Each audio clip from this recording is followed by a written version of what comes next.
Welcome, everybody. Hope everybody is safe and sound, probably at homes. Down in Lee, southern Wisconsin, we got a lot of ice on the roads and there's nobody driving.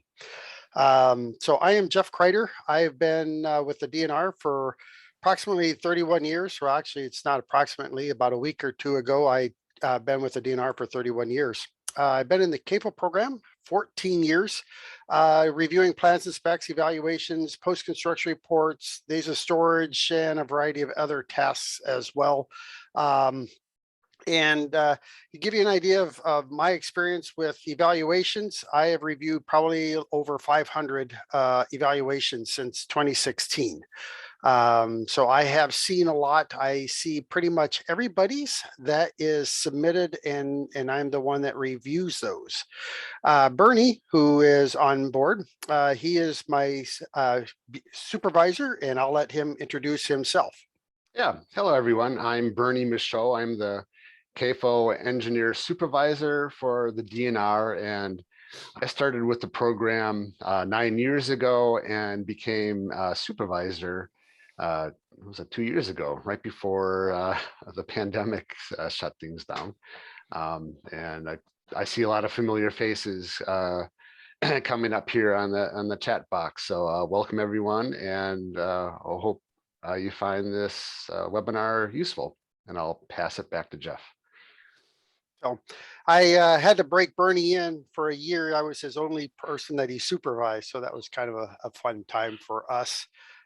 We were down 2 engineers back in 2020, I believe it was, and or roundabouts that. And so now we are back up to full staff. The other 2 engineers are Ian Hansen and Rob. Oh, I just lost his last name. Rob Davis. Rob Davis. Sorry, Rob, if you're on. Yeah, so they are on and board and doing incredibly well for us. And so don't forget, Tony Salaturo is our intake specialist, and he does a lot of work too, as well as with the engineering plans and specs and evaluations. Yes, and Tony's been awesome because he's been helping me out reviewing days of storage reviews that are normally mine to do. He has been taking over those. So he has been extremely helpful. So next, oops, too far. Next slide. So what's going to be covered today? If you were on last week in the eval CAFO workshop, or the CAFO workshop, where we're talking about timelines, I had some statistics. You're going to see those again today. The evaluation letters, common problems, the submittal examples, so you can see what I see, because I literally review, well, I shouldn't say literally because it's not that quite true right now, but I have reviewed everybody's evaluations that have been submitted over the past 5 years. Since we were just starting 2022, I can't really say 6 yet. And then some key information we're looking for in the evaluation report, and a report format, I think is going to be really helpful. Hopefully for you, certainly for me, because right now I have report formats that are all over the place, and finding information is a challenge at times. So going to try to cover some of that as well. And then my very last slide. Well, so questions that come up. I have many of these throughout my presentation. And this is where we're going to stop. Bernie is going to go through the chat when you have questions, and he will respond to what we had just talked about. And so that's when the time for us to talk, or for you to ask your questions and have your get answers when you see this slide come up. At the very end, there's going to be one that says verbal questions at the edit, and that's the time where we'll open that up for hearing people's questions, because sometimes it takes a little more explanation than just what you can type in a chat, and we understand that. And then you can always contact us, Bernie and I, or to talk about evaluations as well. And so for that, and so moving forward, yeah.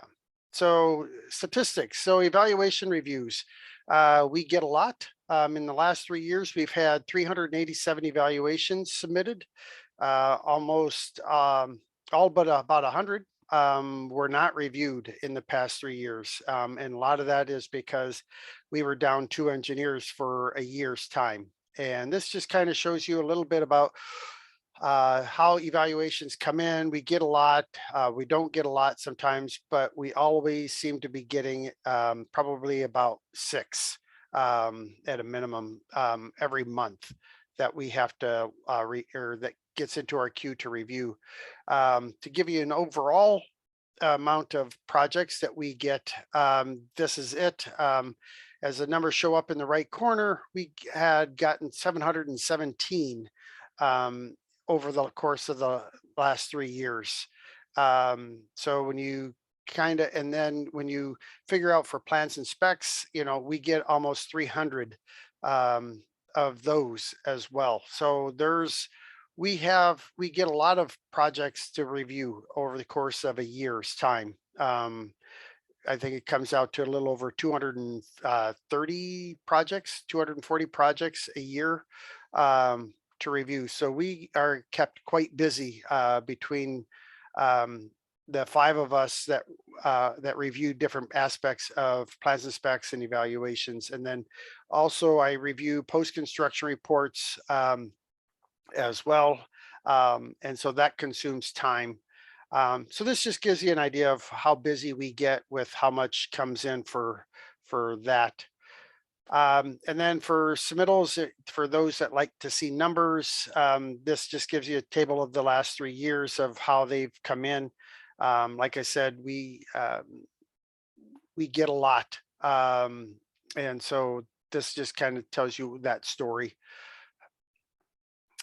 Evaluation letters. So if you haven't seen one yet, it's probably because you haven't had anything evaluated or you haven't had to work on an evaluation. Hopefully this will help give you some idea of what's coming when you do have to submit a letter.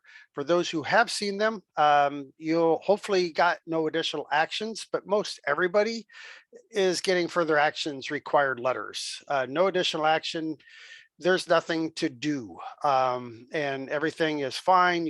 There's no additional work that needs to get done. And that's where the further actions come in, because there's a lot of reasons why you can get a further action letter. One is within the same letter, there could be different things that has to be done. Some reviewable facilities written in a further action letter might need permeabilities, it's missing details, lacks justifications, and a variety of other reasons that we're going to be covering later on. The other reason that the other thing about and those evaluations will require the report to be revised and then resubmitted. And we'll talk a little bit about that later.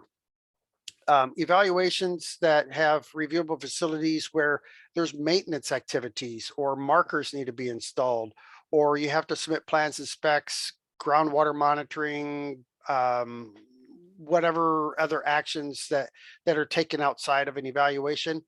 Those things don't require a resubmittal. And so that's the differences between further actions required.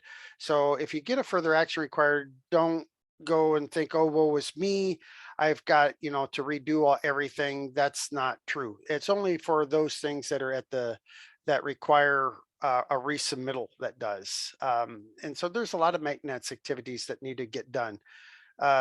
Things like drive over curbs need to be installed, markers need to be installed. So, that's the kind of things that maintenance is. Could even be killing the vegetation in a pond. Could be one of those maintenance activities that I will list out in the review letter. Going to the next one. So any questions on those letters or the number of projects we get in? Yeah, there's nothing in the chat line at this point, Jeff. Okay. So what we look for, So department is we're right now developing a checklist. I hope to have that come out very soon. We have to submit that up through the different entities, our section chiefs, bureau directors, legal, make sure that everything is kosher in that. To make sure our wording is right and getting a number of different eyes to look at it to make sure that it also just simply makes sense. Not just for you, our staff in the CAFO program also will look at it and use it and stuff. So they need to understand that as well. So we try to get their input. It will say draft on it. And that's because it's going to be updated as necessary. It'll never really be a final version of it. I will put a date on it when everything is okayed by the powers that be within the DNR, so that we'll know which version of a checklist that you have. It's not going to change a lot. It could be an added bullet. It could be a different way of saying something. So that's kind of where we're at with a checklist and stuff. Other things we look for, when I'm reading things that pop out to me, when I read the words that are like appear, assumed, or believed, those simply don't tell me that that you really know. Even though you might really know, um, I only know what I read, and that's the thing that I think people need to really understand is that I don't know anything more than what you submit in the report. So when I see those types of words, they don't really tell me that you're sure. And so I, I I would like to say don't write those words into it. Remove them if you see them, and substitute them with a more definitive statement in your assurance of what you're looking at. Um, when you receive submitting a revised report, incorporate the revisions within the report. I've had some people that will completely write a completely new report, but just change the one you have, and just note in a cover letter what sections were revised and what sections. If every section was revised, well, then say all the sections were updated. Um, let's see. Oh, and then it's also helpful to have an appendix that has the evaluation review letters that you're responding to. That's helpful for me mostly. If you don't include it, it's not a big deal. Like I said, it's just a helpful thing to include as an appendix, wherever it fits, like one of the last appendices that you have in there. Uh, Also, when we're looking at concrete, um, what are the cracks that you have um, in it? Describe those. Are they an eighth inch? Are they hairline, quarter inch? Almost. I get a lot of times where they'll say there are some minor cracks. Well, what is minor? Minor is subjective. What is minor to me is probably something on the line of a quarter of an inch. Minor to you might be a hairline. So be specific with what it is that you're talking about. Um, Feed storage will get a lot of only X number of runoff is collected from the feedlot. Um, but they don't really say if they're capturing the 25-year storm yet. Oh, and I got a typo there. I just now noticed the 24-year. It's a 25-year, 24-hour storm event for dairy. If you have the swine, poultry, veal calves, we look at a 100-year storm event. So you need to recognize those two things. We don't have a lot of swine and poultry CAFOs. There are I think maybe around 5 or 6. So we don't deal with those very often. Yeah, I mean, we do have swine CAFOs, but they generally have under barn storages that are not exposed to rainfall, so it's generally not an issue. Yep. Same thing with their feed storage is all undercover. Yep. And so, and that's how they don't have to capture that 25-year storm event. And then demonstrate how you formulate your conclusions um, is one of the things rarely, or I shouldn't say rarely, I often get conclusions where they have demonstrate how they came up with that. They just, they'll provide data and then they say, and it meets, and it's compliant with NRCS standard, that sort of thing. And what we're really looking for is it compliant with NR 243, 15.3 for waste storage, that sort of stuff. Next one, feed storage. We'll have things will come in and they'll say there's no post-construction report, but the owner says there's feed storage areas that was constructed with a tile line that goes to a reception tank. Well, then you need to verify the tile line in some respect. Does it actually go to a tank? You can uh, drop multiple gallons of water into the tile, or if you know where the tile line access is or at one place, is it possible to trace it down to the tank? If not, is there a tile line that goes to the tank? I've had some where they said a tile line goes to the tank, and I asked them, "Oh, did you verify there's a tile line in the tank?" And they said, "No, there's no tile line into that tank." So where does the tile line go? Those are questions that come up in my mind as I'm reading through the evaluation.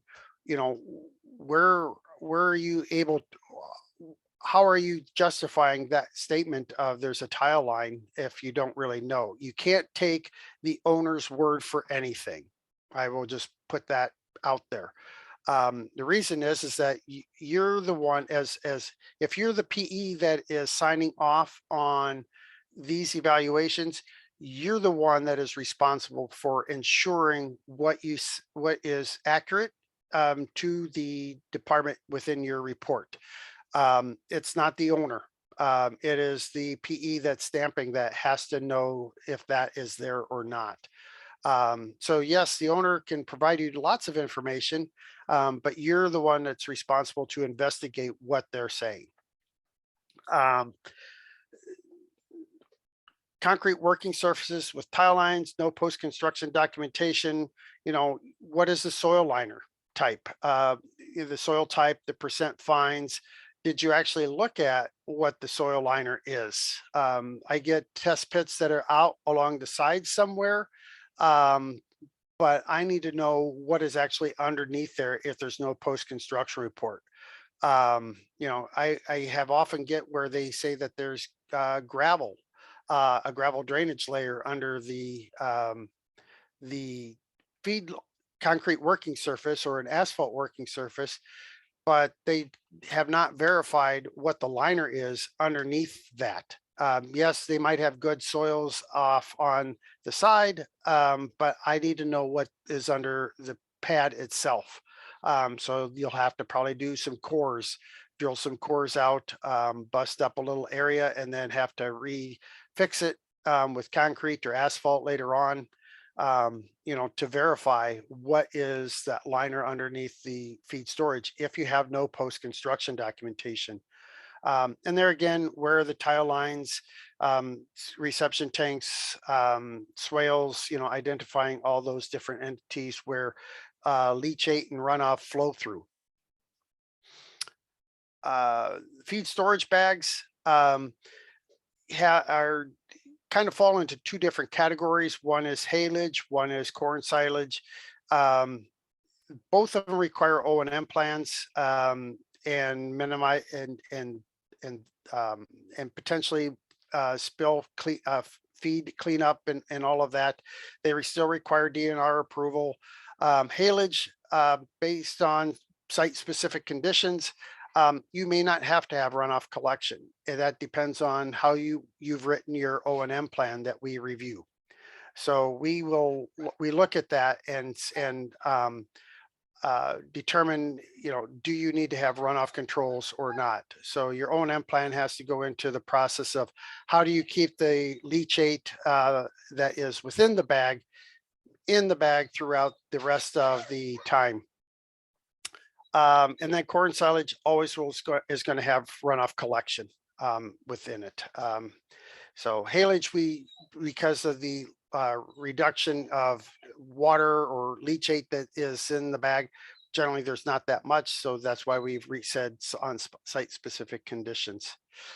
So any questions for there? So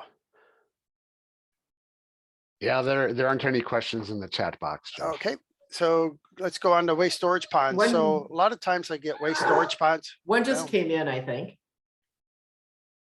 Oh, right at the end, right when we yeah, were, right. Okay. well, just as you were looking away. Yeah. Yep. Okay. The question is DNR doing field verification or relying on reports submitted? Do you want to take that, Jeff? yeah. So so I rely very much on field verifications. So, and because that's what you are observing. I, at the DNR, can't make any conclusions of what it is that you're reviewing. I have to rely completely on what you verified. So you can look at your post-construction reports, and your post-construction reports give you a basis or a ground floor, if you will, of what it is that you're starting from. And then from there, you're telling me, what do you have now? So like, for example, in the picture that I have up on the screen, where I have the side slope of a earthen lined pond, I will get, well, we observed, the pond, and there's some erosion in it. What do you mean by some? And so in this particular picture, I recall they said that there was some erosion. Well, that almost looks like 2 feet deep and is completely gone through the liner of the pond. Yeah. That's not just some erosion. Yeah. Hey, Jeff. Hey, Yep. Jeff, I just want to jump in here in terms of Mitch's question here. If the question is more about is DNR doing field verification of the evaluation report, generally not. I mean, we're relying mostly on submitted reports. There might be some follow-up information that is sent.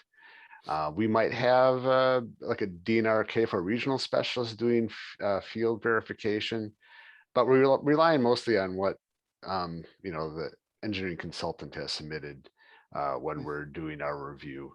There are cases when we do field verification. I know Jeff has done that on a few occasions, but we just don't have, given the number of evaluation reports that we receive and the staff that we have to handle it, and plus all the other things we have to do, we just don't have time to go out in the field, and check all of these. We do, rely on the CAFO regional specialist if we have specific questions about the site, because they've been to the site and they often have their field inspection reports that often result in requiring the evaluation to be done.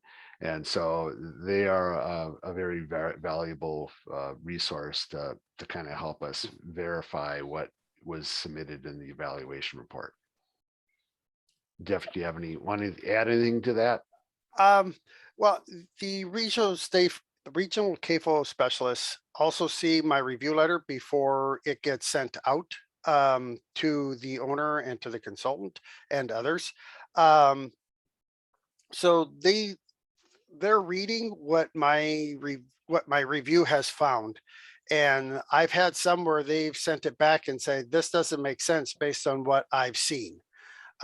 So we do have people kind of who know what it is that is being evaluated.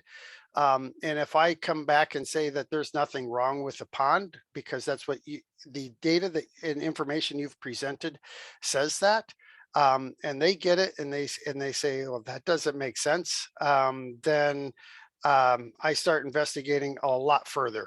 And that generally I will end up tossing that letter and rewriting it. So,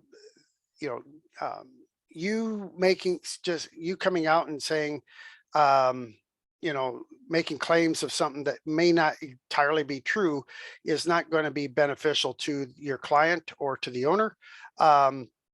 Because it's going to get found and it's going to have to come back in, because if you're wrong in your assessment and I say that, then you're going to have to resubmit the evaluation all over again anyway. So that would be a time savings on both of our parts. Um, so getting back to this one, and as I was talking, and I guess I did get a little bit off from what the question was, but going back to this site, what is the liner thickness? Those things I'm looking for: extent of scouring, extent of, or the depth of scouring. Did you take any permeabilities? One of the things that I require for in-place earth lined ponds and clay lined ponds is permeabilities, because that's our only means of knowing, well, how well is the liner of the earthen pond holding up or doing its job. And so that's where we go around the pond about, and I've kind of worked out and I've talked to some consultants and we seem to kind of agree. Approximately every 150 feet around the perimeter of the pond, you go down about to approximately 1/3 of the distance down from the pond. So, and you take your sample from there. So if it was a 15-foot deep pond, you drop down 5 feet because that's 1/3 of 15 and vertical feet. And that's where you would take the sample on a 15-foot deep pond.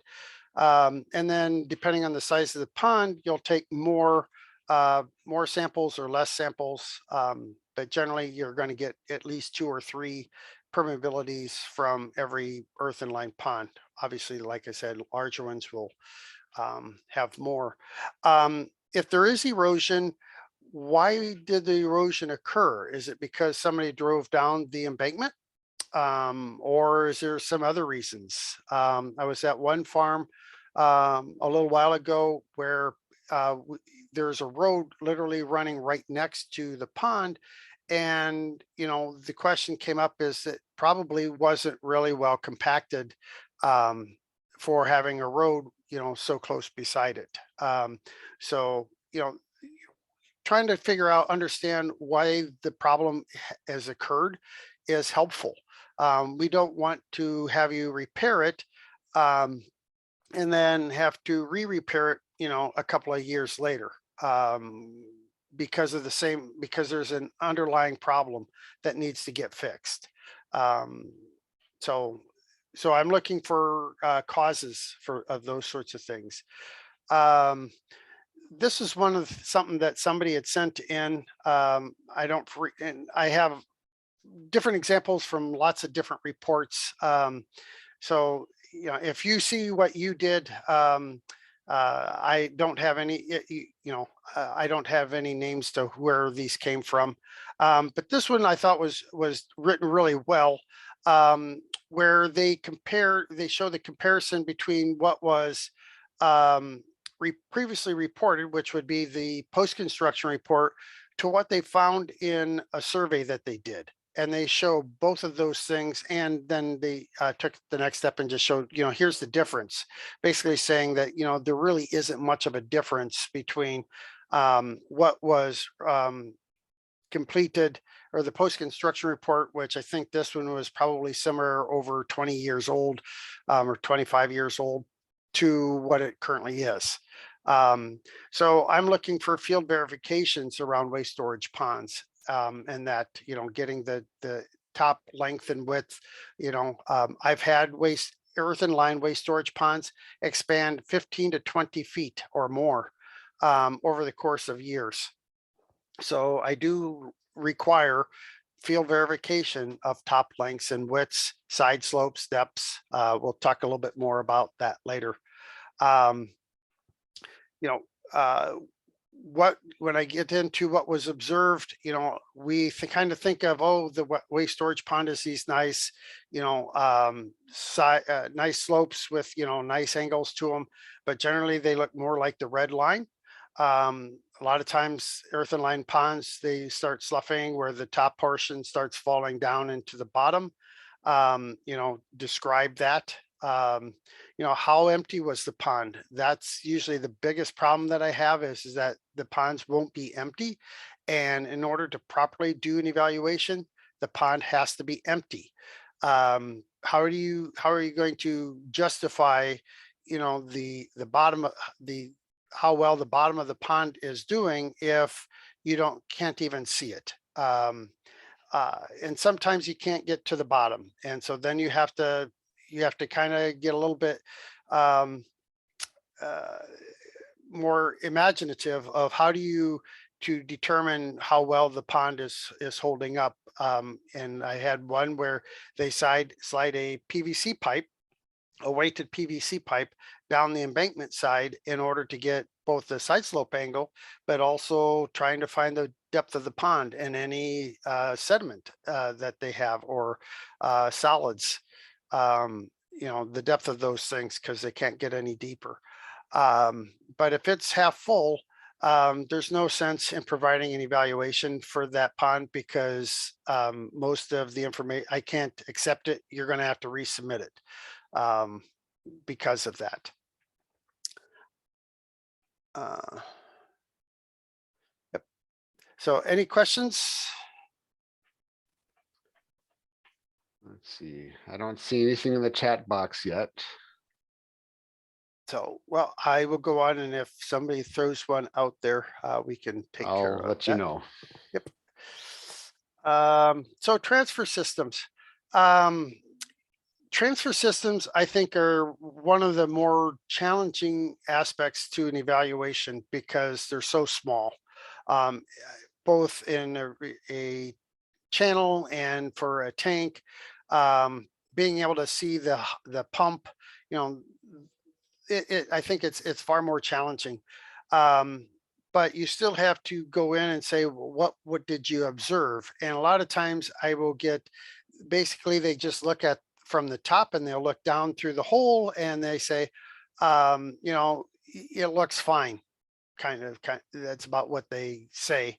And, but I'm looking more for, is there any cracks in the tank? Did you take a power sprayer and hose down the sidewalls as much as you can to see if there's any cracking inside the reception tank? That's something that is possible to do. Same as in a channel. You may not be able to access every square foot of the channel, but you can at least access portions of it, and you can pull up the grate and power spray sections down and verify how that is. And that can be part of your justification that says, well, we checked 50% of the channel and we didn't find any crackage along the interior of the channel. And I find that acceptable. Because I get you can't always do every square foot. But you got to do something when you're making observations. You can't just look at it and say, well, it looks like it. I've had reception tanks come in where and channels where the walls were coated with probably an inch or more thick of concrete or of manure on the concrete walls. And they're telling me that the reception tank is doing just fine.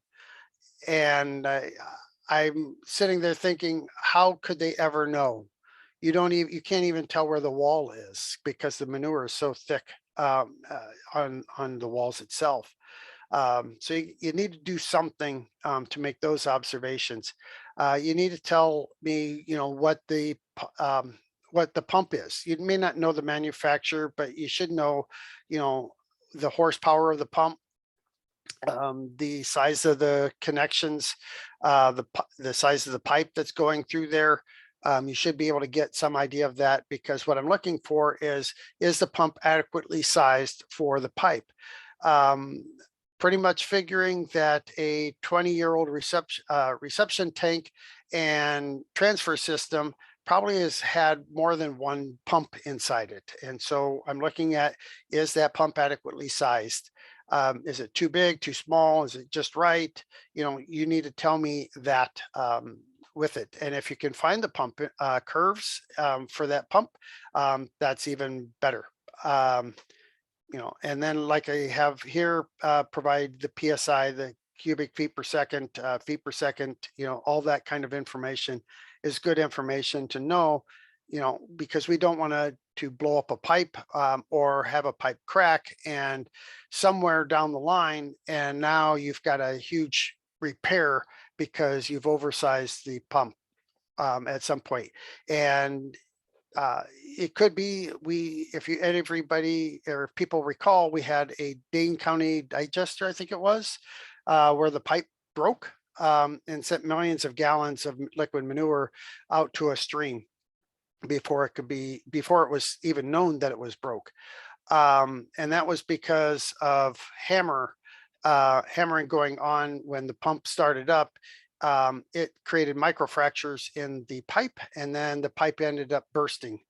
So we don't want those micro cracks to be started in any of the pipes in these systems, because that's just going to create a lot of problems down the road. Next. So I was talking about channels. I like I said, I get that you can't always get into them because these are live places. There's cows walking and stuff, but you need to get into portions of them to make your observations, and also tell how is that channel used. Some are auger channels, and some are gravity flow channels, and some have arms that come down through the channel and move the manure from one end to the other. So this gets into the O&M part of it, or the operational part of the narrative that says, here's how the function of that channel is, just to describe that. Plus it helps me to know, did you actually go look at it? So I'm looking for that type of information. There we go. Any questions so far? Oh, here we got one from Andrew Horn. If a pit or structure has been substantially emptied and there's evidence of scour or cracking, the owner may prefer to repair things immediately while the structure is empty. How does the DNR feel about repairs conducted before an evaluation is submitted or approved? Have you come across this, Jeff? I have a few times, and actually I have one that's kind of like that right now. You need to document well what you're doing. So, and I think and I completely understand, they've emptied this out because of the season, and they see the problems. First, I would say they need to contact the regional's CAFO specialist of theirs and let them know what it is. A lot of times we can all within in one day, the owner, the region person, the engineer, the CAFO engineer, myself, or one of the others, and the consultant can all get together and know how to what needs to get done. If it's just a few inches of erosion, repair it. You don't need to tell anybody. If it's like the picture that I showed earlier, where the embankment is heavily eroded, that really should have a little bit more discussion, because one of the questions that's going to come up is, well, what caused this? And how can we keep it from happening again? But for the repair part, if none of that happens, document it well, so that you can say, we recompacted it with clay. We carved it out so that we could get in and recompact this really good. If it's a clay liner, take a permeability of your repair to show that you did do this adequately. And you just didn't throw clay in it and then drive over the top and say, okay, we're good. Because even an earthen lined pond requires 1 foot of recompacted clay to meet the spec 300, where you have a permeability of 1 × 10⁻⁷ centimeters per second. So document what you've done. I've had some where they didn't document it, and now when I get the evaluation, I'm saying, well, you need to resubmit it, and you need to go out and collect that permeability and soils information for how that repair was completed. So if you do all of that, then at least you can justify, the conclusion that, we've put the liner back to where it needs to be to be compliant with NR 243-15-3. Yeah, I mean, you should probably do your P200 and PI analysis of your your clay, your liner source, and have that documented as well. If it's something more major, I would contact the review engineer. A lot of times we can do kind of an email back and forth, kind of agreeing to it. It would probably end up not being like a plan review, but more wrapping it up into the evaluation. I mean, it's not the preferred option, but I understand the practical logistics of trying to do that while it's empty. Yep. And then with technology that we have, somebody could be on site and create a Zoom meeting or a Skype meeting. And, with your phone, you can go and show things where I could be sitting in my office and looking at what you're looking at on site. So we have the ability to do things like that. So, certainly we can use that as well. So moving on, days of storage. I can't attest to how well days of storage reviews have been coming in, except for when they're part of an evaluation, then I review days of storage. But I still get issues where I have the total volume being, I have the MOL volume being said that's the total volume. Or vice versa. And so the total volume is to the very top of the berm. That's the total volume. The MOL volume is the margin of safety plus the 25-year storm. So you need to provide that information. You need to submit how much solids are at the bottom of the pond that you can't remove, or how much liquid you can't remove from the bottom of the pond because of maybe where your transfer pipes get down to, because that affects the days of storage. You don't get the volume towards the days of storage number if you can't remove it, is kind of the idea there. So the 25-year storm falling onto a waste storage pond, that goes above the MOL. So generally speaking, it's 4¼ inches around the state. Some areas it's a little less, some areas it's a little more. But on average, it's around 4¼ inches. So the MOL is around a 1 foot, 4¼ inches below the top of the berm. If you're collecting runoff from other areas, then those collected runoff areas go below the MOL, or go above the MOL. So like a feed storage, for example, all the runoff goes from the feed storage area and goes right into the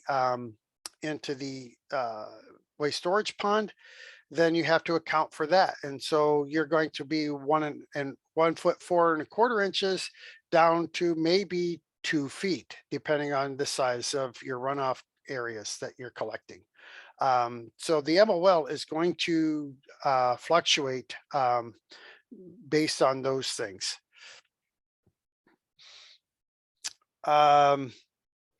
You need to account for the entire year's runoff, not just the winter storage time period of 180 days. I have had people submit just where they say, well, they'll submit here 180 days, and here's that they meet, that they have a minimum of 180 days, and they only use the winter storage time period, basically from November to March. Is it March, April, March? And I'm like, well, the way that the enter 243 15 is written, it says any 180 days. So if you want to submit, if you want to go by 180 days, you need to submit 12 sets of 180-day calculations, starting in January and going from January to June, then February to July, and so on, to account for any 180-day period. Or you can do it one single report where you just use the annual runoff event, and then we calculate the days of storage based on the annual numbers. And so once people see how much additional work it's going to be, they go to the annual numbers. And I think annual numbers are easy to calculate and come up with versus the days of the 180-day timeframes. And then how runoff is collected on site, what is it a first flush that you're collecting? Are you doing full collection? Do you do sunny day releases where you're containing it for a short time period before you're then releasing it to a VTA? If you're providing manure hauling logs, you need to submit the 5 years of the hauling logs and any additional applicable information that comes with. I've got a slide later on, believe that shows what we're looking for those. But a lot of times I just get the hauling log number and that's it. And that's going to kick it back where I'm going to ask for, well, I need to have all the information that provides the basis for the numbers that you're using. So you need to submit those. And then the annual net precipitation goes below the MOL. That's one of the things I've seen that being on top, and that's not correct. It should be on the bottom. So that goes below your MOL. So in general, provide as-built or verified dimensions, not design. Design means nothing to me. Design is what somebody is proposing to do, and that's all it means. I'm looking for either field verification, lengths and widths and depths and stuff, or your post-construction reports, depending on the time frame and the reason for submitting days of storage calculations. So it's the post-construction or as-built that need to be submitted for these calculations. Ideally, and I'll talk about this a little later on, you have a packet for days of storage that has everything you need inside that packet, that has the as-builts, has for the way storage is, feed pads, animal lots, all that sort of information all in one packet that gets updated. So when it needs to get resubmitted for permit applications or re-applications, it's just, you grab it and submit it. You don't have to go find all the data. You only find that data once.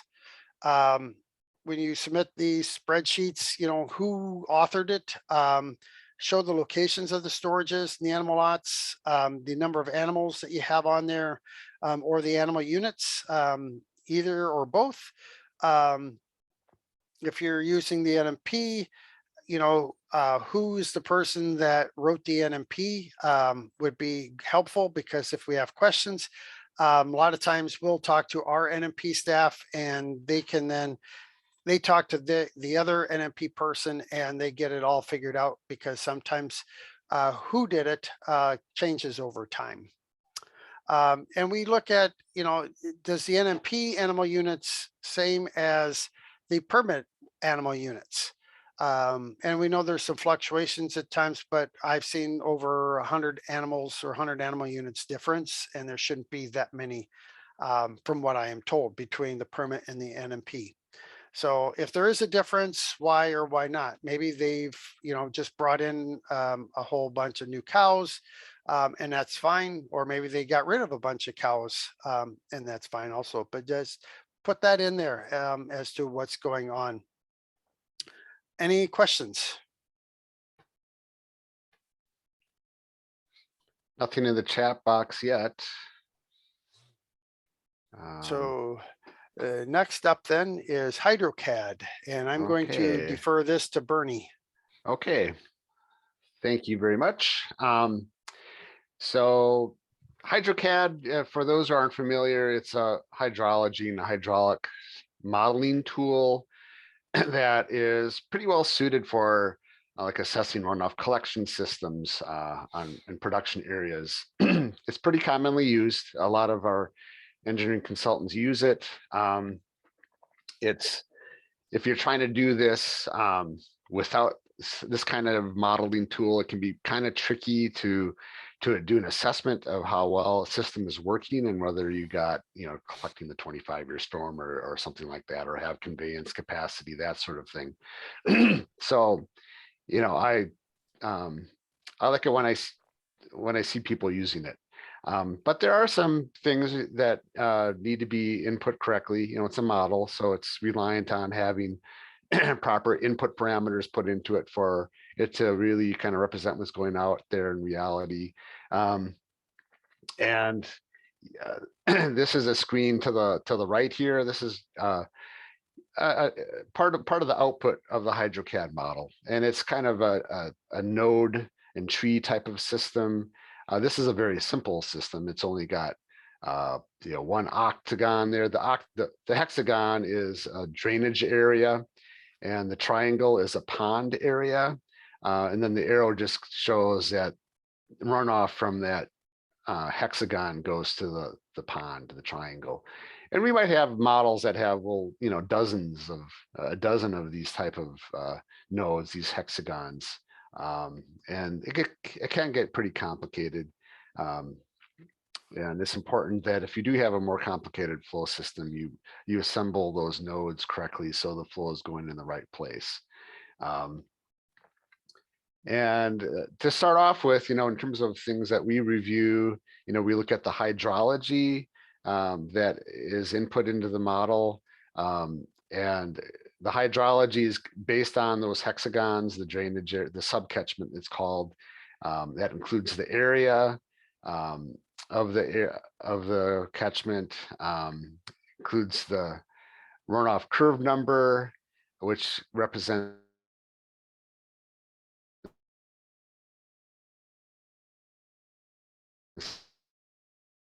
also time of concentration, which shows how peaky the runoff is. And then also my internet connection is on. Can you guys hear me? Yeah, you kind of broke up there for a moment. Mine Yeah. just said that same thing as well. Okay, all right. And then make sure you use the right rainfall depth. Usually it's a 25-year storm that we want to look at. If you are assessing like a VTA, make sure you're also including the direct rainfall on the VTA, because the VTA also can produce runoff in a high rain event. And we've had some cases, not necessarily in HydroCAD, wouldn't work in HydroCAD, but people trying to use a hydrology method called the rational method, which is pretty commonly used in like street sewer design, but it's not really appropriate for what we're trying to do. That's based on like short rainfall durations. It doesn't really produce a volume, it produces a peak flow. So that is not going to be appropriate. Jeff, if you want to advance the slide here. And then where it gets kind of more complicated, I believe, is in that pond node. In the previous slide, there was that triangle. And the pond isn't necessarily a pond. It can be like a reception tank. It can be a pond, it can be a catch basin, someplace where runoff will accumulate, and then there's some kind of outlet device. And that could be like pipes and pumps and overflow weirs, that kind of thing. And you can have like a tank, you can have like a ponded area and a feed pad where, flow kind of accumulates before it can get out of a catch basin, that kind of thing. But I'll just go through this output sheet here. So this is kind of a typical output sheet for the runoff pond, and you have a lot of data here that we look at. And that top line there, you have your inflow area.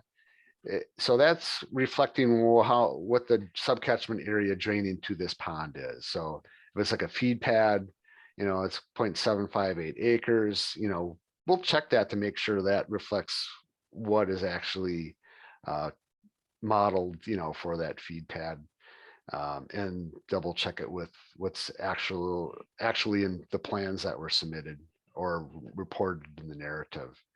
And then we also have the inflow volume and the outflow volume. So that's on that same line. It's a little bit hard to read. I don't expect you to follow this necessarily, but we have an inflow volume of 0.307 acre feet and an outflow volume of 0.310. They're supposed to be approximately the same. They're a little bit off because the way the model works, it iterates things, and it's off by a small amount, but we want to see those volumes to be approximately the same. If it's not, that's usually an indicator that something is wrong.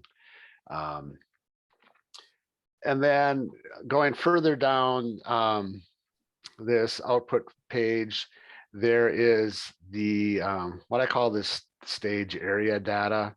And so we have to the left a column that says elevation in feet. That's, so elevation of 1,150, this is based on the NABD or whatever. And this gives you the stage area volume. So we have the elevation, that top one is the bottom of this catch basin. It's actually like it's a tank that gets pumped out of, and it is, 8.7 feet deep. You can tell by the numbers there, and that surface area remains the same. If you go to the next column, that represents like the top area of that tank. So if it was 13 feet by 10 feet, that'd be 130 feet.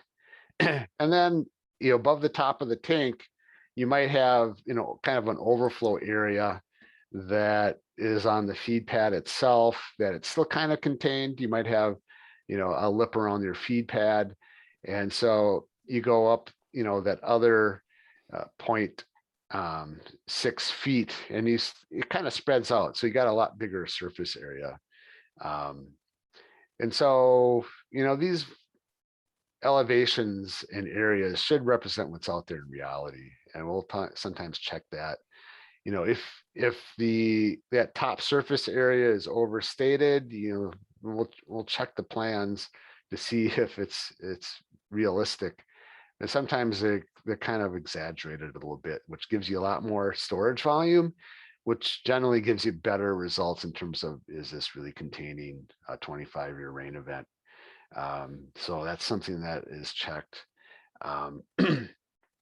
And then further down the sheet, you have the different devices, device 1, 2, and 3. There's what's called the primary, secondary, and tertiary outflow outlet device.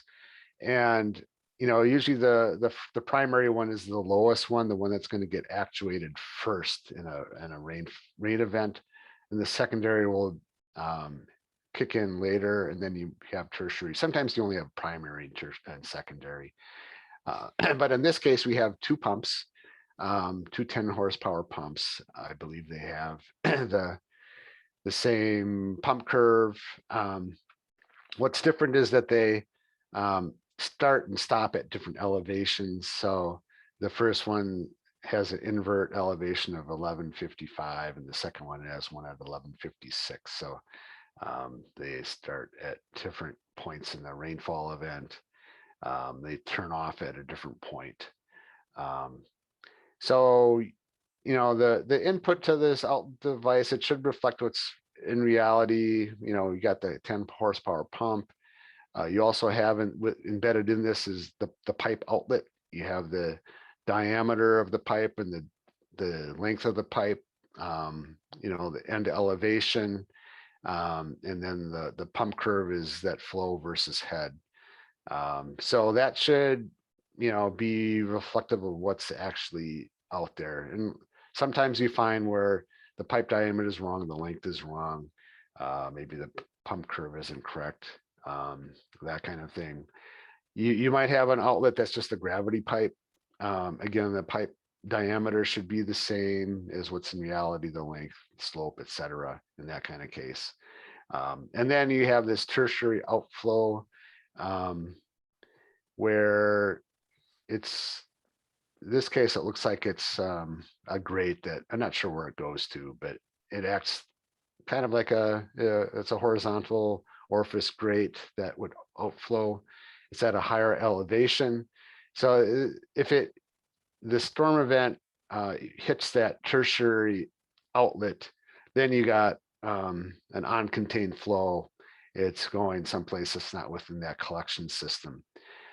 And generally, we don't want that to happen. So, we're going to be looking for is that tertiary outflow having any flow going out of it. In this case, there's 0 CFS going out.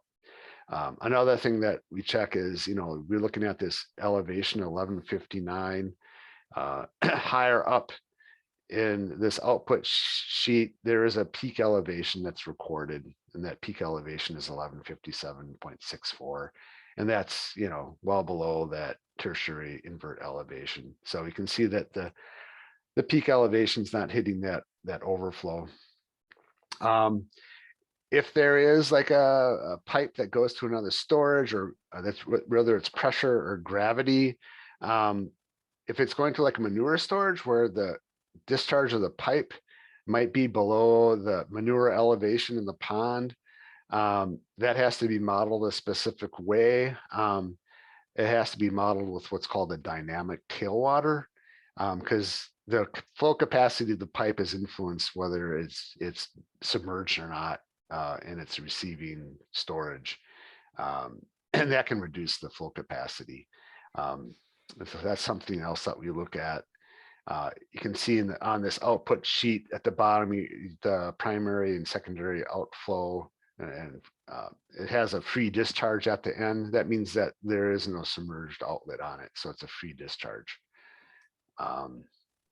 So now it's kind of an example of things that we look at, and we generate comments based on that review oftentimes to kind of clean up the model and make sure that it's reflective of the actual physical system. So we can go to the next slide. And for questions, here, I don't see any questions yet, but maybe some will come in here.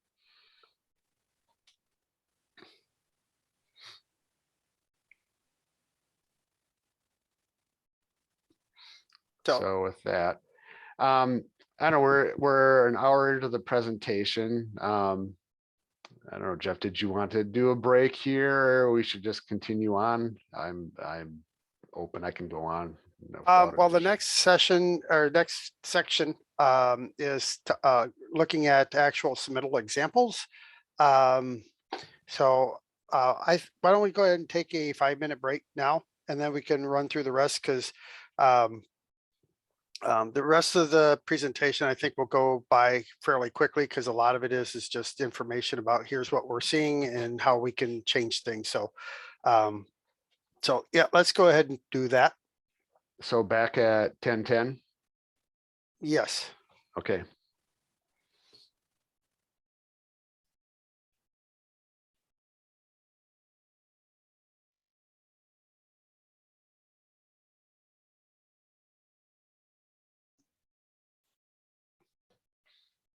So I see 10:10 on my clock and thunderstorms outside. So I've got sleet right now. Oh, yeah. You got thunder? Yeah. Is it raining? Yes. Very heavy. Wow. So anyway, we'll continue on, I hope. Yeah. Hopefully the lines don't go down. So the next, I've got some examples of what was submitted, and I'll try to discuss what's wrong about them and why uh, the submittals need to be resubmitted in that. So I have a waste storage, a feed storage, and an abandonment. Um, and I just took examples. It's not the be all end all of here's all the things I see, because I see a lot of stuff that uh, that is that makes an evaluation um, or makes it being resubmit required to be resubmitted. So these are just some examples. So I put up the whole paragraph so you can kind of see the entire context of what it is that I'm talking about. I'm not intending to pick on anyone. If you read this and you see that it's yours, I'm just using it as an example, so please don't read into anything. That's why I've covered up the names of who designed it or who wrote it and where it is. They're just meant to be a learning tool. So here I have all this information here, and they get to the part where I have in red, the design top of the embankment evaluation was 854. There's two things that stand out to me in this portion of a sentence. One, it says the design top. So it's not the actual top, it's what was designed, what it was designed to be. The other one is using the word was. So, which is past tense. So the design top was 854. What is it now? There's the question that I have when I read this. And so, um, because as I said earlier, I only know what I read. I don't know everything that you know. So you have to tell me what it is, what things are when you were out, when you observed the reviewable facility. In this instance, it's a waste storage pond. Um, so they give me a lot of information, but then they don't tell me anything, or then they don't tell me the end result of the things that I need to know, like, well, what is the actual embankment elevation? And then I don't know. Oh, and then my next, so then you go on, it says the bottom elevation was designed to be 840. So I still don't know what the actual top of the elevation is and the bottom of the elevation is. So there's a lot of questions that I have here about, well, what is the volume of the pond? So everything about this pond is, as far as calculations go that we use for days of storage, is all set aside now because I can't determine what is the actual pond. And then the concrete lining consists of 6 inches thick with reinforcement for the bottom and 5-inch thick with reinforcement for the side slopes. Well, the problem is that is it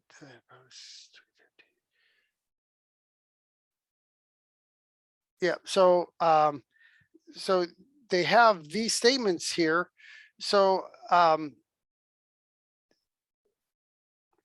so they have in Appendix C the waste storage pond facilities, and they tell me that they have 6 inches of concrete and 5 inches of concrete on the side slopes, for 6 on the bottom and 5 on the sides. But if they can tell me that from the post-construction report, why can't you tell me what the actual volume is on the top and the bottom? Is it because you weren't actually out on site? I don't know. So these are the questions that come through my head of, where I'm asking myself questions, what is it that you're not telling me here? And so I don't, like I said, I only know what you say. So a lot of little things I look at start coming together. And the other thing is that I have read so many evaluation reports that there are things that pop into my head as soon as I see them. I already know that I'm going to be requiring it to be resubmitted, because I'm not going to find the answers that I'm now asking myself about this evaluation. So I can read through these pretty quickly and make a determination, just because I've read so many. So some other things, oops, yep, there we go. Other things that it didn't have, the length and width depth, verified. So they didn't actually field verify lengths, widths, and depths of the storage pond. And that could actually have been just from the post-construction report, because this is a concrete pond. A concrete pond is not going to expand over time. If it was an earthen lined one, then I would be expecting to have field verification of it done, where they actually say that they field verified the lengths and widths and the depth and the side slope and all of that. For concrete, HDPE, post-construction report's fine, because those measurements are not going to change. They didn't provide any information about what was observed. They provide any information about cracks, the size of the cracks, the depth of liquid still in the pond when they did it. They didn't provide any soils analysis on it. So all of that sort of information is missing within this. Now, granted, it could have been in the post-construction report that is in Appendix C, but that information needs to be stated in the narrative portion that tells me that you looked at that, because I can go look at it, but as I said earlier, I can't draw conclusions of your review or of what you've submitted. I'm looking at what is it that you reviewed, and where you drew your conclusions from. So you need to remember that when you're writing these, or if you're reading this from, one of your coworkers hand you the review document and say, review this, you have to sit from that perspective. So here's a feed storage pad. So the facilities consist of a concrete feed pad, and the side walls of the feed pad are precast concrete wall sections with no signs of leachate being discharged from them. And that looks good. However, how are the walls installed? Is there drain tile needed? And was the drain tile installed?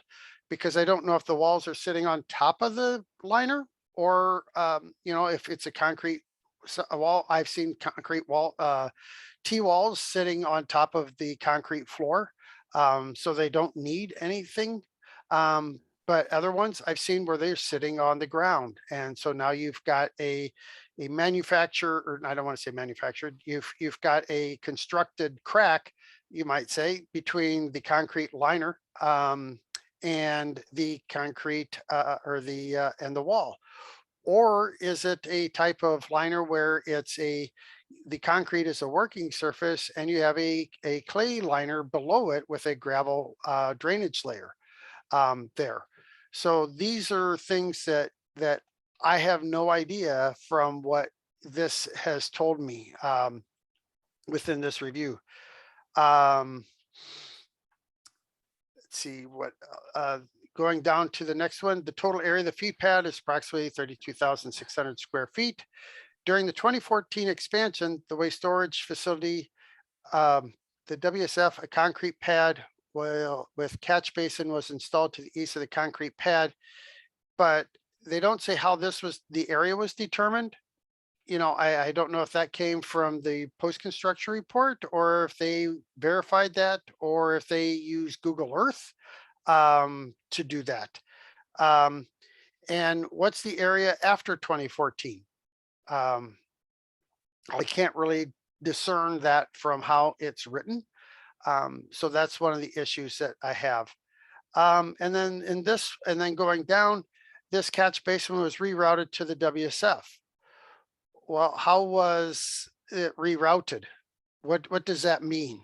Is it a concrete swale that does it? Is it a transfer system that does it, where you've got a reception tank or a manhole and a transfer pipe? I have no idea, because it doesn't tell me this. And then it goes on to say there's no design or as-built records available to document the feed storage pad construction. But then the next sentence after it says, see Appendix C for the design documents.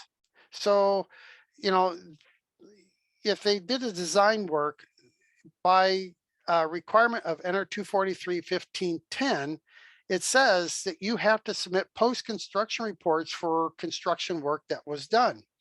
Now, if this is a non-CAFO at the time, I can understand where they don't have a design post-construction report unless the county require that. So if they don't have it, then you need to do the post-construction report work as well, because that's part of this waste storage evaluation.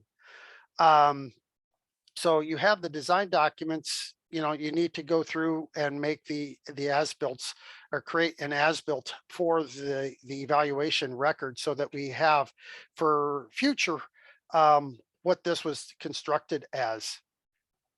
And then some other things that were, like I said, that were missing. How was the area determined? They didn't mention anything about cracks or the size of cracks. They didn't provide the soils analysis. They didn't say what the liner was, or that they verified that it was the liner. So those are questions that come to my mind, you know, immediately as I read through this. You know, there was other questions that came up as I started investigating this. But these are the first four things that came to mind just as I read through the document. And then the next one is the abandonment, or is an abandonment. So a feed storage was being abandoned, and it's an earthen feed storage area, and it was abandoned and will not be used, which I think is perfectly fine. Therefore, an evaluation is not conducted. Another thing I'm perfectly fine with. However, what they failed to address was when was this taken out of usage? So when was the date of the feed storage area cleaned of any feed and that sort of thing? So when was it done? And what was done? You know, did they actually clean the site, or did they just let, you know, nature take its course and let all of the feed that was on the site get pushed off through storm events off to somewhere else, creating another problem? So yes, the sentence is perfectly fine for them telling me that they've abandoned it, but they forgot some additional details that says when and how for this. So any questions? So Jen Kooning had a question. It's more about runoff controls, and I think I'll address this more at our production area runoff control slide, which is coming up in just a few slides here. So Jen, I'll bring up your question at that point. I think that's probably a better place, a few slides down. Oh, okay. So key information to provide in evaluations. And a lot of this is going to make sense to you when I say it. For example, site maps showing where the facilities are located. Believe it or not, I don't get them. And I have no idea where these things are. And so they'll describe it. They'll say the northeast pond in the northernmost part of the production area. And then they'll go down later on and they'll say, you know, the northern pond, you know, and then, well, and I've had this where they'll say the northern pond on the south end and the northern pond on the north end. And then later on they'll say, and the northern pond is, and I'm left wondering, okay, which pond are you now referring to? So give your facilities unique names. Waste storage pond 1, waste storage pond 2. You can give it an actual name. I've had farms actually give ponds an actual name before. It doesn't matter to me. I just need a unique way to know, you know, where is it that you're referring to? in that. Put the well locations on the site map and the 250-foot setback radius on it so that we can see where the well is in relation to any reviewable facilities. So in the example I have in the drawing or in the picture, there is a well that just crosses the slurry store boundary. And it says it's to be removed. So then I'm like, and it notes it here, so which is nice. But if I read that later on in the report, that's fine too. The drawing doesn't have to say to be removed.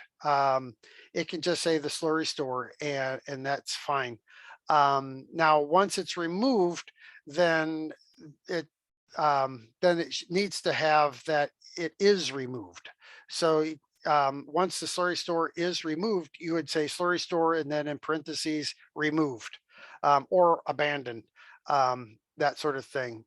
But you don't need to say to be removed because that means it's still there. And if it's still there, it's going to require a well waiver because I don't know when it actually will be removed. You might say that it's intended to be removed by a certain time, but we all know that things come up and things don't happen on a time basis that was thought that would happen. Provide locations of test pits and soil borings that show the depth of bedrock and groundwater. Using wells can be okay, but we need to see the test pits and soil borings because that's what's right next to the reviewable facility, and include the soils types and within the analysis in that. And to say now, and I hopefully I will remember to say it later, but have the soil types and the soils analysis in the same spot and not in two very different locations where I have to go through the report and try to find where the one part of the soils information is versus the another part. So waste storages, whether it's the actual physical bottom of the elevation and the depth, I don't always see that. What is the liner type, the quality of the liner? If it was constructed to meet a standard, tell me what the standard is and the date. Even if it was really old, like I think it was 425, many years ago, say that it was designed to meet NRCS standard 425 and the date that it was. If it was a more current one, then obviously, then you really do need to include the standard and the date. It's a bit more optional when you get really old because of just how things were done back then. And the way that NR 243 is written, that reviewable facilities constructed prior to NR 243 being promulgated doesn't require to meet the minimum design standards that are written into the rule. I think it's NR 24306 that has NRCS standards listed. Like for waste storage ponds, that's NRCS 313 December 2005. Verify the side slopes, the top perimeter length and width and area depth, that sort of thing. So those need to be field verified. As I said, except unless it's concrete or HDPE, I don't need those to be field verified because those can't change, or it's unlikely for those to change. But for earthen lined ponds and clay lined ponds, you need to be out there and you need to field verify what those are and compare that to the as-built. And if you don't have the as-built, then you need to provide how you know that this is not changed over time. And that's kind of where the permeabilities come in that helps document that, and the side slopes to help document the quality of how that liner is functioning. Feed storages, again, you need to verify the liner, the type of liner. You need to state the type of liner, same as in the waste storage ponds. A lot of times I don't get that, what they have. And you also need to say, like if it's a clay liner, where you have a gravel drainage layer, you need to say that it has a gravel drainage layer. You need to have the thickness of the gravel drainage layer. Sometimes you may have to take cores within that feed storage area to demonstrate that you have the clay liner, you have the drainage layer, and then obviously the working surface on top. And then if you're going to use a NRCS standard to help justify your conclusion that this is compliant with NR 243, that's fine. And to me, it makes your job and my job easier when you can show that it meets the standard, but you need to include the date. A lot of times I get just NRCS 629 and without the date, and I really need to have the date. So try to remember to include that. If you're missing a date, a lot of times I will just send an email saying, what is the date of this that you used? And then you tell me, and then I include that email with my report. Note the length and width of the area feed storage area. If it's again like if it's an earthen feed storage area, you need to field verify the lengths and widths of what they're actually using. I've had feed storage areas expand over time. So you need to go through and document what that is. And going back to my previous slide where I showed the site map, here's where you should have a drawing of the feed storage area and a rectangle around where that area is that makes up your length and width. And I don't expect those to be accurate when you're using a Google map or some Google Earth for your drawing that you're using or your map to show the rectangle. I'm just looking for the location of where you got your lengths and widths from. So that's what that's for. If you have drain tiles, if they're required, show where the drain tiles are located in that. What is the quality of the working surface?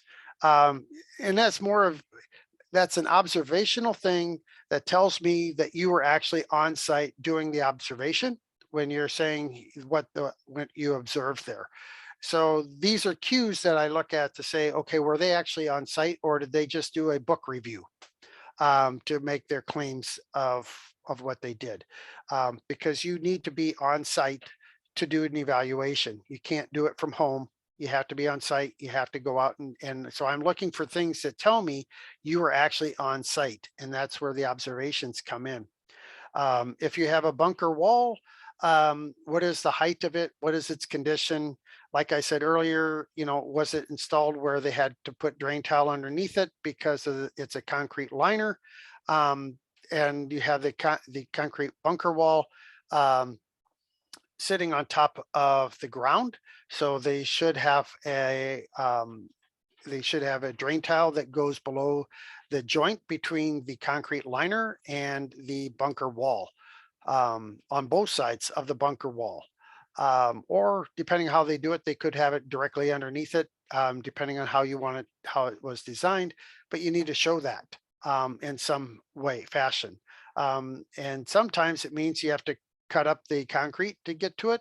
Or sometimes you can do it from one of the ends where you can show that this is where your drain tile is. I don't know if there's other methods of doing it. And if there is, I'm more than happy to accept those if you can show that they work. So, obviously that is important. So then next I have production runoff controls, and Bernie will take over from here. All right. Okay, thanks, Jeff. So production area runoff controls can be a wide number of things.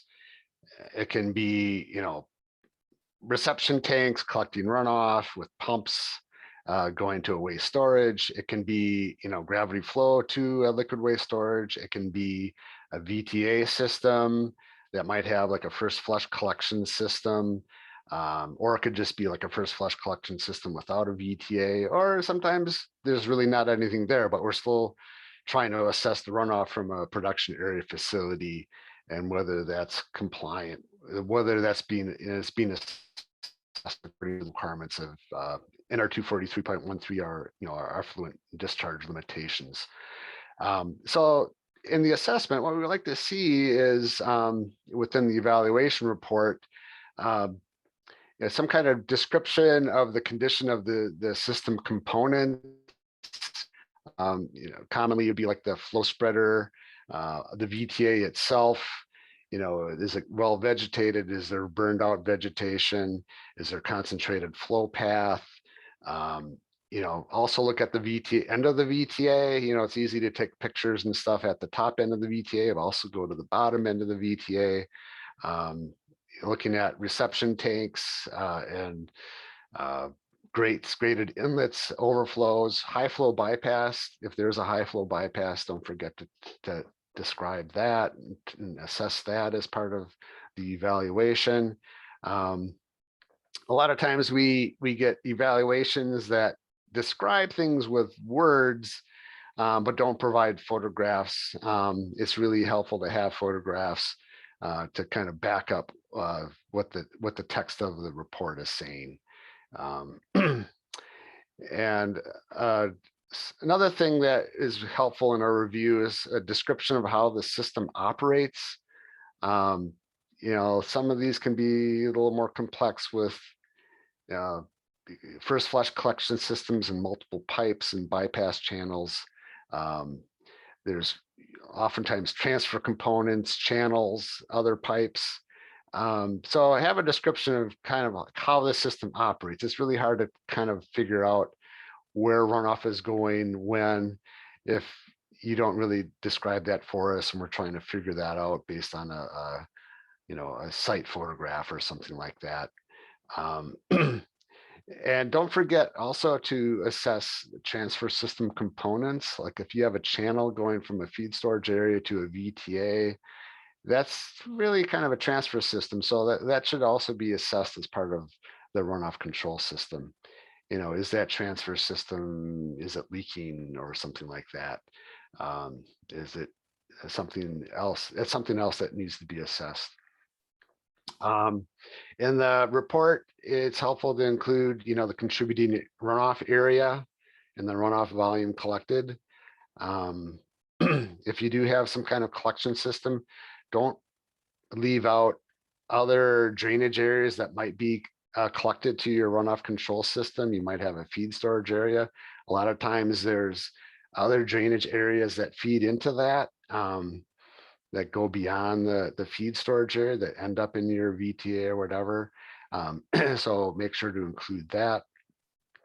And then kind of going beyond the system itself, looking at if the runoff collection is compliant, is how assessing that to the requirements of NR 243.13, the effluent discharge limitations.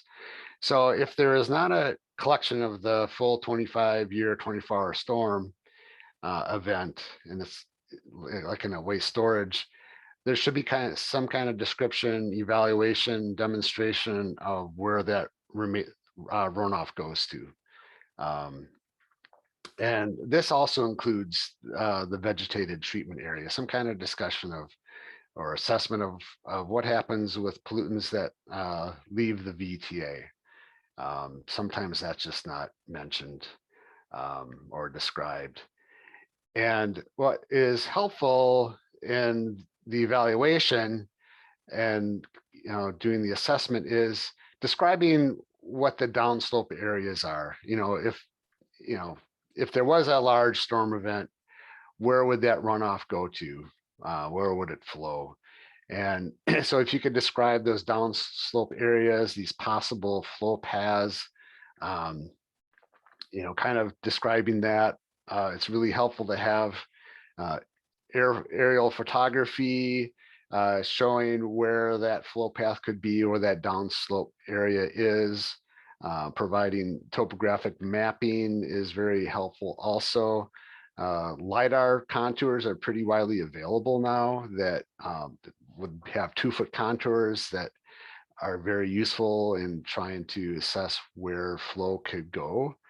And then if you are on site assessing a runoff control system, maybe follow that potential downslope area, that potential flow path area, and do some ground photographs as well.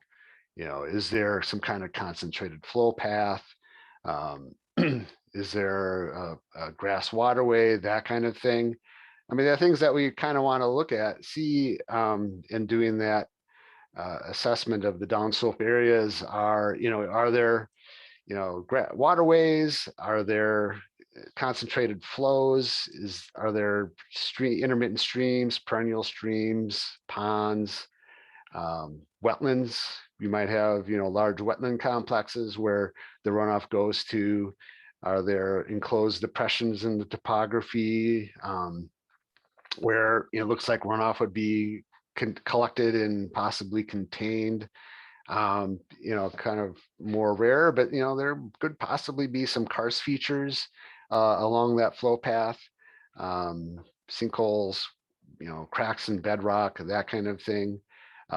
Areas that could be considered areas susceptible to groundwater contamination. So and looking at those downslope areas, those are the kind of things that we want to look at. Depending on what's found, that kind of affects how these are looked at in terms of NR 243 code requirements. Kind of going to Jen Koenig's, I'll read Jen's question here.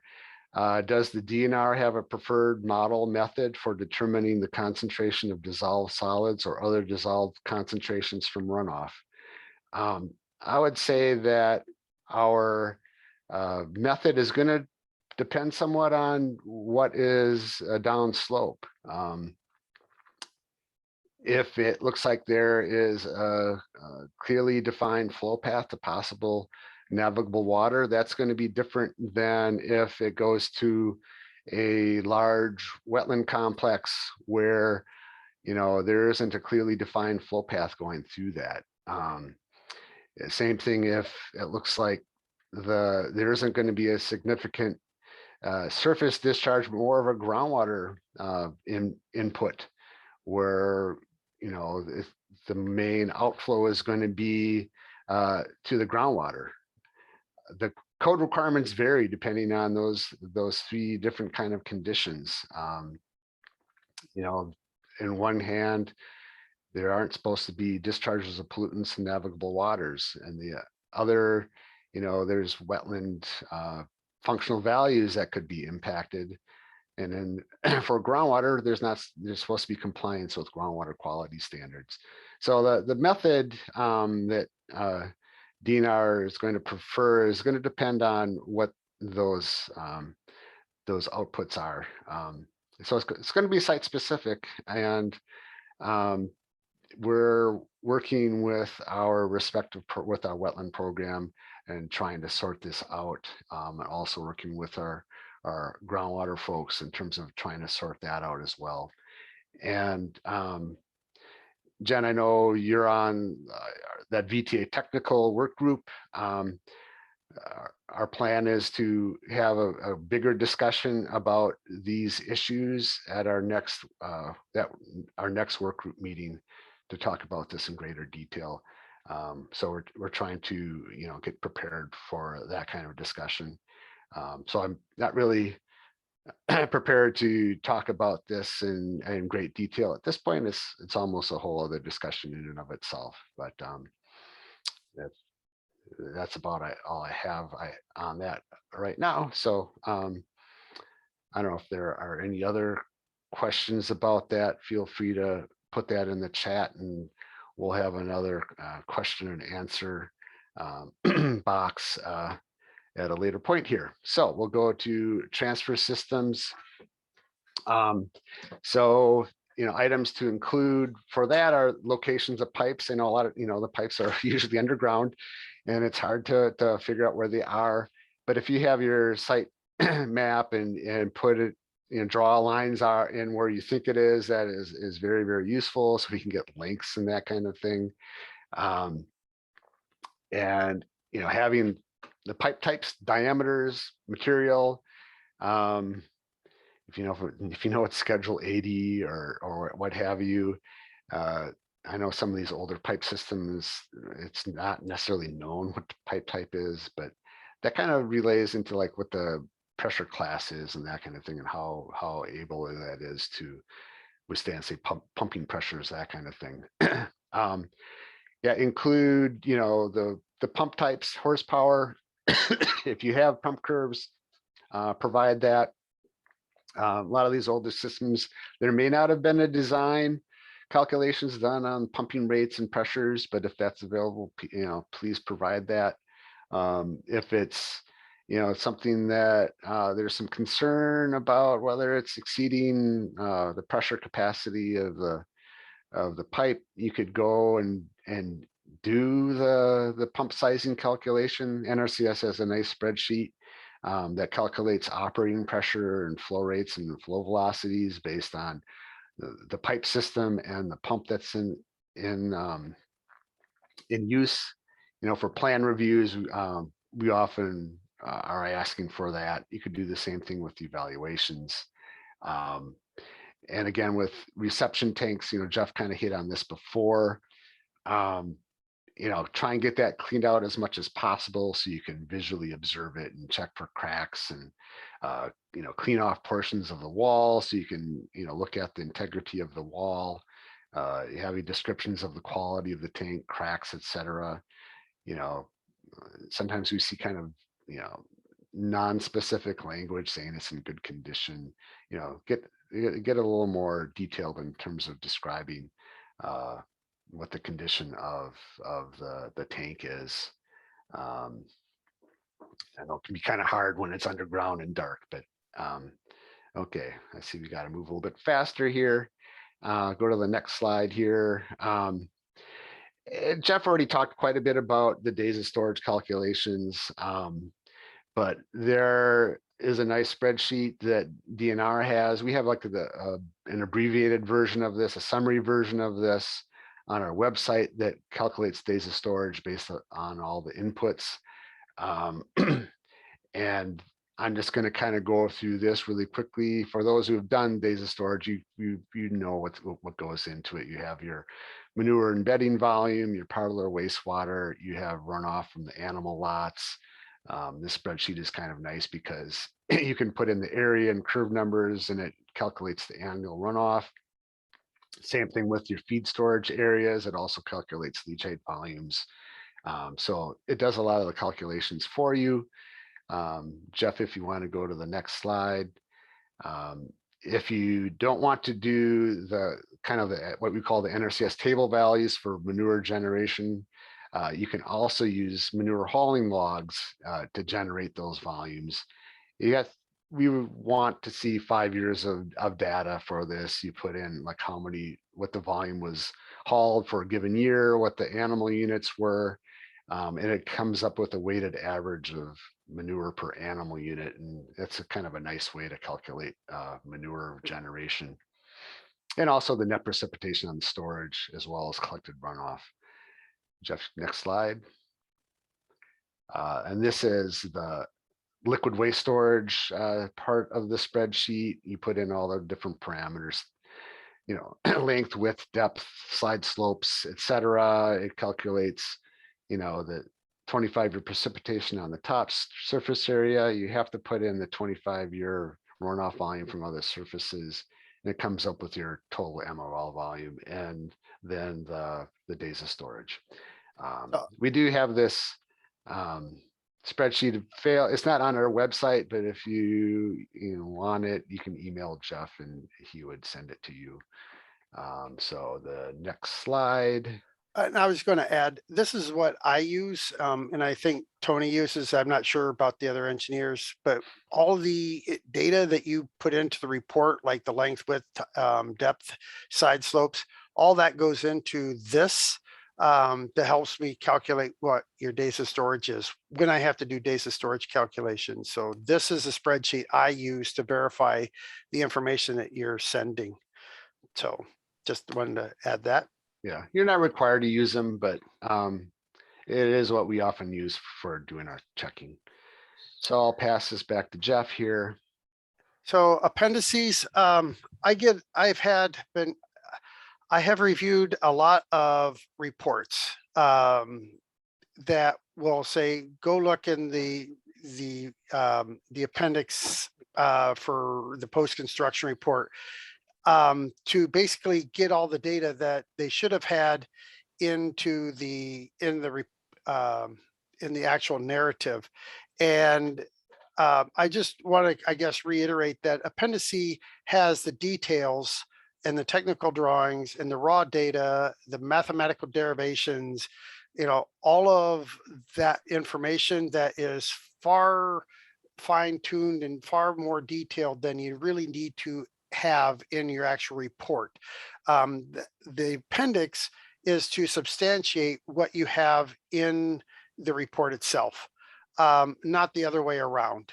And that's what I tend to have been getting a lot is, go see Appendix C for the post-construction report to find the lengths, widths, volumes, depths, those sorts of details that they're supposed to, or that you should be including up in the narrative side.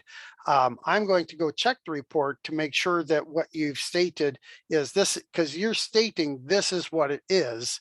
The post-construction tells me this is what it was when they constructed it. I'm looking for you to verify that that is what it is. So that's where that comes in. And that's even if it's a concrete pond or an HDPE line pond.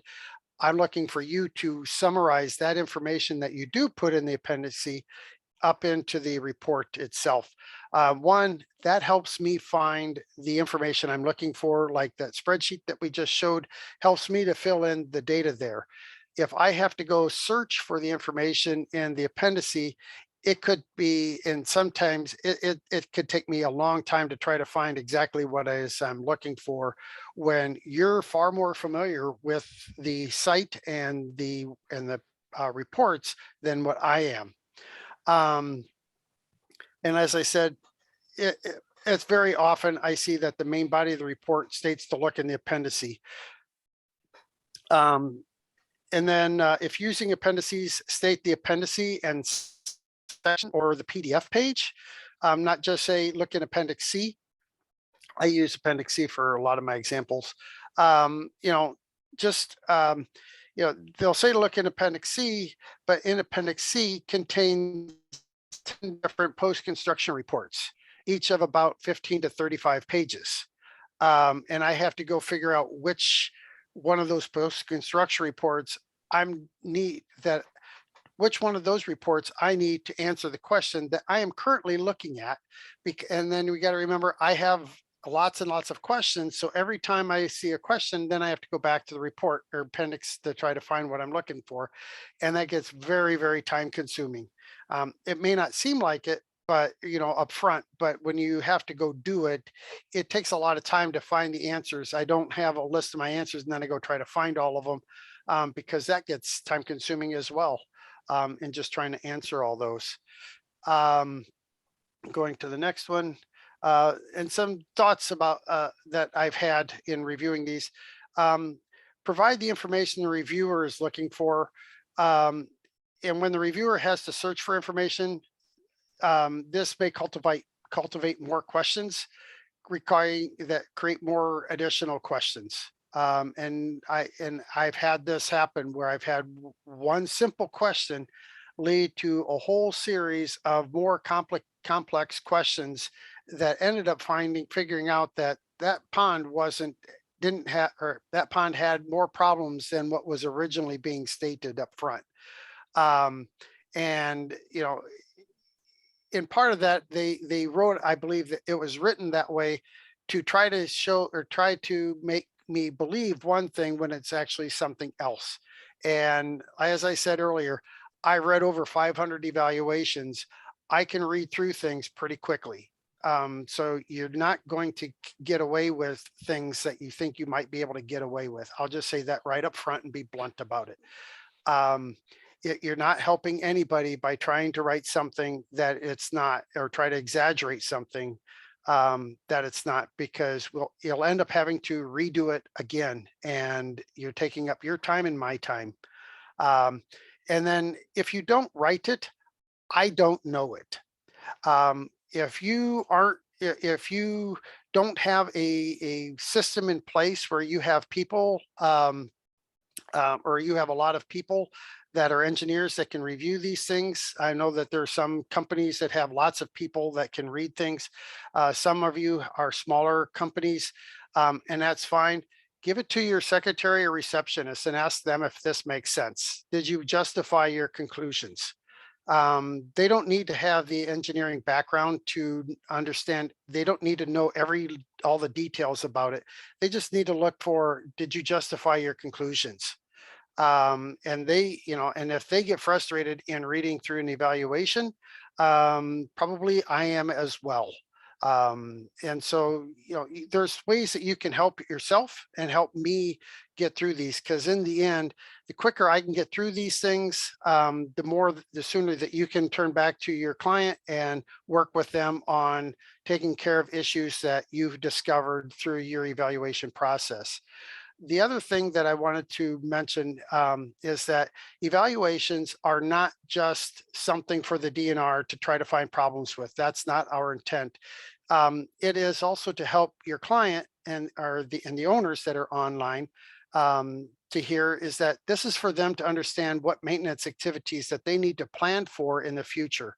So if they have a concrete lined feed storage surface that is starting to deteriorate, this evaluation will help them to plan for it, because it may be more than just the liner. They might have to do more work underneath the liner than what they may have thought. So there's a lot of, there's more things to it than just, this is a requirement to meet compliance. That compliance helps the owner to know what things they need to do in the future. So we're not trying to just make things difficult for people. We're trying to do this in a way that also helps benefit the owner as well. And to ensure that the environment is taken care of. That's the reason for NR 243. Is there any questions? That's my next slide there. Jeff, we've got like 3 minutes left, so Okay. maybe just go through to the end and we'll have questions at the end. Okay, so the report format, I think, is my last one. So the purpose is to provide a consistent structure. A lot of companies already do this, and people do this when they submit things, but this is just trying to, give it an idea, provide an introduction, provide a background and operational information. That's a requirement of NR 243's 16s, in doing this. Provide your assessments with your conclusion statements, provide any proposed actions, and provide your appendices. Save your PDFs with bookmarks if you can. Bookmarks help me to get to where I need to go. So bookmarks are very helpful. If you have multiple PDF files, name them appropriately. So I have no issue with Appendix C having its own file and Appendix D having its own file, that sort of thing. But don't have single page PDFs. And I've had that happen where people have submitted a PDF for each sheet of a drawing, and I will get 15 PDFs of drawings. There's no need for that. You can put them all into one PDF and submit it. I know there's a 15 megabyte limit on submitting documents. I think I've seen a little bit bigger than 15 megabytes at times. So, I would try to try to create a bigger PDF, and that way you have to submit fewer documents. Makes your job and my job easier. Hey, Jeff, Yep. you got like 7 slides left and we're out of time. Could you, and a lot of this is kind of like organization of a report. Maybe you could just create a PDF out of these remaining slides and send it out. Well, these next slides are only going to take 2 minutes. So, right. Because it's just showing. So Okay. here's the introduction. What you include, a background information. If more than one farm, each farm has to have its own section.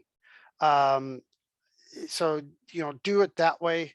Your assessments include what you're assessing it to. 243.13, 14 for storage requirements, 243.15. stating the standard is not going to be acceptable. It has to meet these things. 243.15, for example.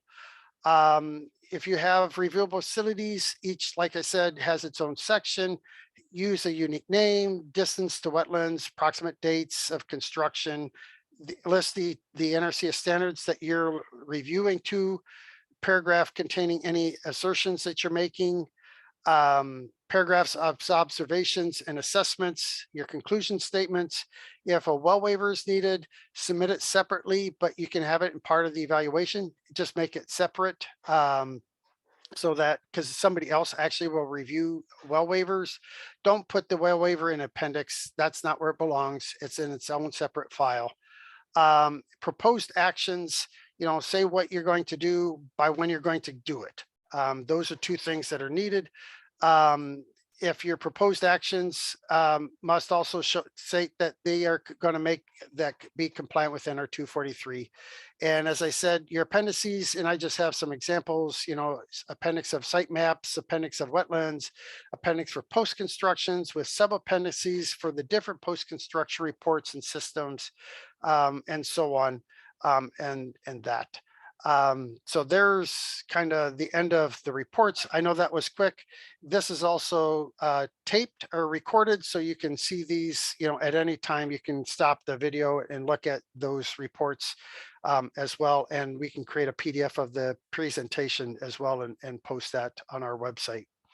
And then finally, a state of here's where the CAFO engineers are kind of broken up and responsible for. We do have statewide coverage, so I could be doing stuff over in one of the other counties that's not in my yellowish or brownish kind of counties, and our engineers that are working for us.